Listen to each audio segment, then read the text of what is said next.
Hello friend, आज मैं आपके सामने बेसिक अकाउंटिंग टर्म्स को लेकर फोर्थ वीडियो लेकर आया हूँ। हम अपने इस वीडियो में आज लायबिलिटीज़ और लायबिलिटीज़ की टाइप्स को कवर करेंगे। चलो देखो दोस्तों, हम इस वीडियो को स्टार्ट करते हैं। देखो, लायबिलिटीज़ क्या होती है मैं आपको पहले वीडियो में बता चुका हूँ। जो भी बिजनेस के कर्ज है हम उनको अपने अकाउंट्स में लायबिलिटीज़ कहते हैं।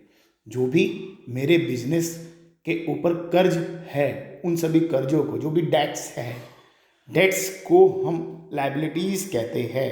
जो भी बिजनेस के ऊपर डेट्स है मतलब कि amount payable by the business या owed by the business. Liabilities का मतलब क्या है? Amount payable by the business, हम उसको लायबिलिटीज़ कहते हैं।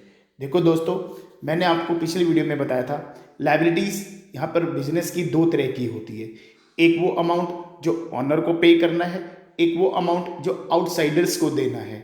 जो ऑनर को देना है that is called internal liability, और जो आउटसाइडर को देना है that is called external liabilities. तो लायबिलिटीज़ यहाँ पर दो तरह की है, इंटरनल लायबिलिटीज़ और external liabilities. Internal liability means amount payable towards owner of the business, और एक्सटर्नल लायबिलिटी मतलब amount payable towards outsider. Outsider कौन? ऑनर को छोड़कर बाकी कोई भी पार्टी जिसको बिजनेस ने पे करना है वो एक्सटर्नल लायबिलिटी कहलाएगी। दोस्तों, जब हम अपना अकाउंट्स पढ़ेंगे, अगर हम वहाँ पे लायबिलिटीज़ की बात करते हैं तो हमारा वहाँ पे एक्सटर्नल लायबिलिटीज़ को ही लेकर चलते हैं। हम इंटरनल लायबिलिटीज़ को कैपिटल लेकर चलते हैं, और एक्सटर्नल लायबिलिटीज़ जनरल हम इसको लायबिलिटीज़ ही बोल देते हैं। तो एक्सटर्नल लायबिलिटीज़ को हम पढ़ते हैं।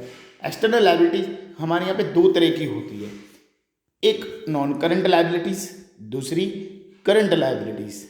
नॉन करंट लायबिलिटीज़ वो जो एक साल से ज़्यादा समय के बाद पे करनी है। करंट लायबिलिटीज़ वो एक साल से कम समय में पे करनी है। तो नॉन करंट लायबिलिटी जैसे कि कोई भी टर्म लोन, हम जो बैंक से लोन लेते हैं लॉन्ग टर्म के लिए, हम लोन क्यों लेते हैं? जैसे हमने बिजनेस के लिए लैंड बिल्डिंग परचेज करनी है, हमने बिजनेस के लिए मशीनरी खरीदनी है, हमने बिजनेस के लिए फर्नीचर खरीदना है। इन सब के लिए जो लोन अमाउंट होता है वो काफ़ी बहुत बड़ा होता है। तो ऐसे रिसोर्सिस के लिए प्रेफर किया जाता है कि लोन हो लॉन्ग टर्म के लिए। तो नॉन करंट लायबिलिटी हो जिसको पे करने में एक साल से ज़्यादा का समय लगता है, हम उसको अपने अकाउंट्स में नॉन करंट लायबिलिटीज़ के अंदर लेंगे। तो आप देखेंगे यहाँ पे क्या लिखा हुआ है, non current liability is that liability which is payable after a period of more than a year. क्या बोला? विच इज पेबल, आपको ध्यान रखना है, विच इज पेबल कब है पेबल?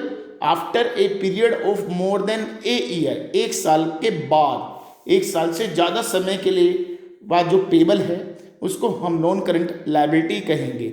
अब बात है कि एक साल शुरू कब होगा? कह रहा है from the end of the accounting period. ये बात मैं आपको अपनी लाइव क्लासेस में समझाऊंगा। इसके बाद आगे चलेंगे करंट लायबिलिटीज़। करंट लायबिलिटीज़ वो जो मुझे एक साल में पे करनी है, that is called current liability. जैसे कि हमारे क्रेडिटर्स, ठीक है, जिनसे हमने शॉर्ट टर्म के लिए मनी उधार लिया है, क्रेडिटर्स, या हमने जिनसे उधार में गुड्स खरीदे हैं, उनको हम कह देते हैं अपने अकाउंट्स में trade creditors.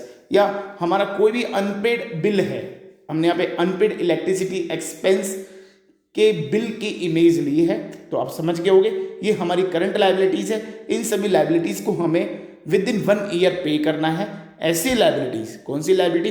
Which is payable within 12 month, जो 12 महीने में पे होनी है from the end of the accounting period, that is called current liability. Current liability is that liability which is payable within 12 month, 12 महीने के अंदर अंदर पे होनी है, उसको हम कहते हैं करंट लायबिलिटीज़।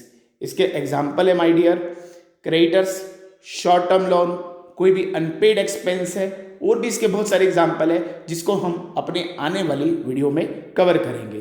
तो अगर दोस्तों इस वीडियो में आपको कोई भी दिक्कत है, आप मुझे नीचे लिखे गए कॉन्टैक्ट नंबर पे कॉन्टैक्ट कर सकते हैं। थैंक यू ये वीडियो देखने के लिए।